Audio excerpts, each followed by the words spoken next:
This video will show you how to add Visa gift cards to your Apple Pay. Hi. So you should first open your wallet app on your iPhone and tap the plus sign. Wait. Okay, right here. You should tap the plus sign, then either scan the Visa gift card or enter the details manually.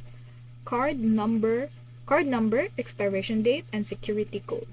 Follow the prompts for verification.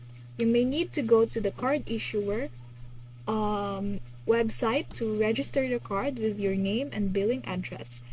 This helps it gets accepted by Apple Pay.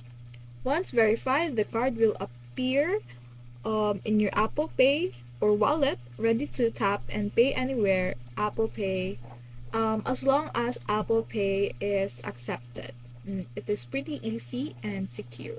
So here is a GIF of how to control things or do things in your iPhone.